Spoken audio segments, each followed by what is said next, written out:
আপনাদের পাশের থানা ঈশ্বরদী,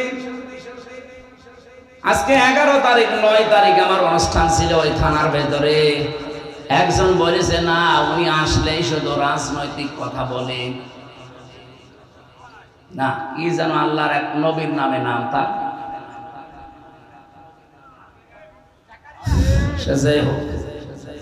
উনি এই কথা বলতে চেয়েছে যে না উনি রাজনৈতিক কথা বলবে কেন।